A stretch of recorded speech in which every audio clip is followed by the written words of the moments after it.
Welcome to the Deep Dive. We're the place you come to get the crucial insights from your sources, all distilled down for you. That's what we do. So today, we're tackling a pretty big question, one that might make you pause. Is crime actually, a tool used by the ruling class? Mm-hmm. We're going to look at some ideas that honestly challenge a lot of common assumptions about crime, about justice. Right. And we're doing that by looking through the lens of some specific sociological theories, Marxism and Neo-Marxism. Yeah, exactly. Think of this as your shortcut to getting your head around a complex but really important perspective on how society works. And it really gets to the heart of why this stuff matters, doesn't it? Yeah. Because these theories, they ask us to fundamentally rethink how we look at crime. Yeah. Moving beyond just blaming individuals, looking at the bigger picture, the system itself. Okay. So maybe just keep this in mind as we go. How are laws actually made? Who enforces them? And maybe who benefits? That's a great starting point. So this idea, crime as a tool of the ruling class, where do Marxists even begin with that? Is it about, corrupt individuals in power or something? Deeper. Oh, much deeper. Yeah.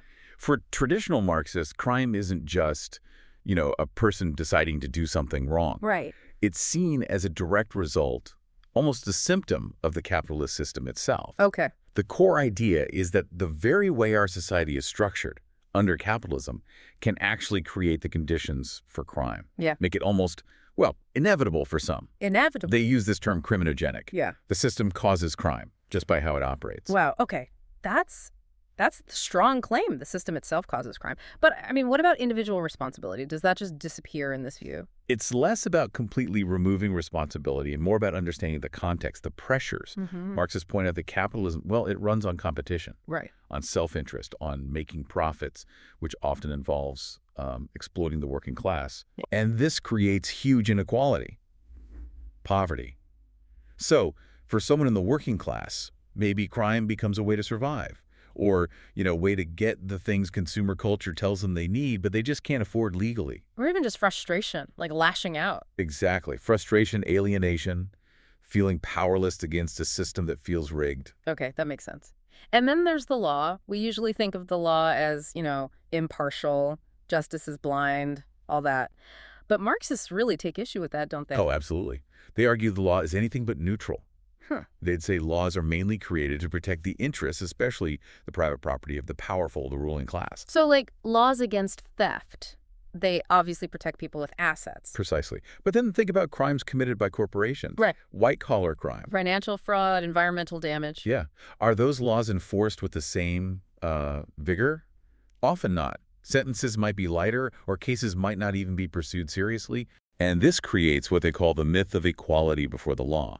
It looks fair on the surface, but they argue the application of the law shows who really holds the power. It's not just that there are laws, but who they're used against. Exactly, and how strongly they're used. That tells the real story.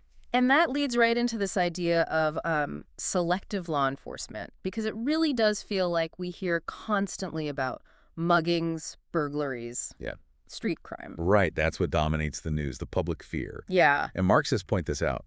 The criminal justice system focuses intensely on those working class offenses. Meanwhile, the crimes of the powerful, maybe tax evasion costing millions, or corporate negligence causing harm, they often get far less attention, less moral outrage. And this focus, it does a couple of things. It reinforces the idea that, crime is something those people do, the working class. Right. It distracts from other kinds of harm. Exactly. It deflects attention away from potentially much bigger harms caused by the actions or inactions of the ruling class. Okay, so that's the traditional Marxist view. Really powerful foundation. But it did get some criticism, right? Like maybe being a bit too rigid, too focused only on economics. Yeah, a bit deterministic, some argued. Yeah. Like it didn't leave much room for individual choice or other social factors. And that's where Neo-Marxism comes in, sometimes called critical criminology. Exactly. Thinkers like Taylor, Walton, and Young, especially with their book, The New Criminology, they sort of took the Marxist foundation and built on it. How so? What did they add? Well, crucially, they agreed with the core idea. Capitalism is fundamentally the root cause of crime. They didn't ditch that. Okay. But they wanted a more Complete picture. So they brought in ideas from other theories, like labeling theory. Ah, labeling theory, the idea that calling someone a criminal can actually push them further into crime. Precisely. So neo-Marxists tried to create what they called a fully social theory of deviance. Fully social, meaning? Meaning you have to look at everything, not just the economy. You need to understand the whole process. Right. It's about seeing the links between the big structures, like capitalism, and the individual's actual lived experience and choices. So this fully social theory, it has different parts to consider. Yeah, they laid out several things you need to analyze for any deviant act. Right. First, the wider social context, capitalism, inequality. Okay, the big picture. Then, the specific immediate situation that led to the act itself, what was going on right then. Makes sense. Then, crucially, what did the act mean to the person doing it? Was it survival? Was it maybe even a conscious political act, a form of resistance against the system? Ah, interesting. So potential political motives. Yeah. And then, of course, how does society react? How does the state react?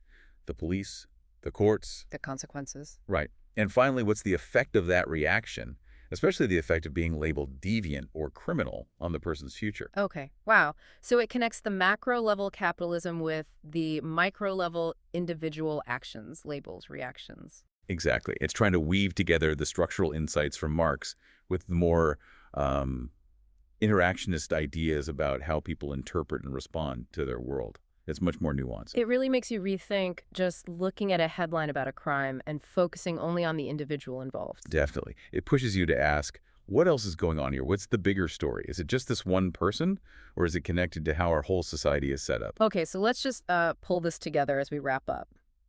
We started with traditional Marxism, this really powerful idea that capitalism itself is criminogenic. It breeds crime.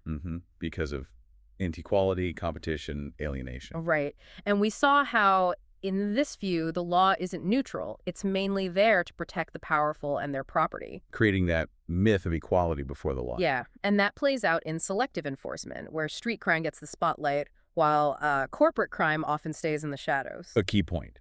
Then we looked at Neo-Marxism, which took these ideas but added more layers. They brought in things like labeling theory. To build that fully social theory of deviance. Trying to understand the whole picture from the structure of society right down to individual motives and the impact of being labeled. Yeah. But the core message, really, from both perspectives, seems to be that the criminal justice system isn't just about justice. In their view, it works to keep the existing power structures in place. That's the fundamental challenge they pose, yes. Yeah. That the law and how it's used serves to maintain the dominance of the ruling class. It's definitely a lot to think about. It is. And maybe a final thought to leave you with is about the practical side of this. What does it actually mean in our world today? Okay. If these theories have some truth to them, think about which crimes we see all the time, which ones are constantly talked about, versus those that maybe cause huge harm but get less airtime. Right. The visible versus the less visible. Yeah. And who actually benefits from that selective focus? Who benefits from the way the system currently operates? It really leads to a core question, I think, for everyone listening.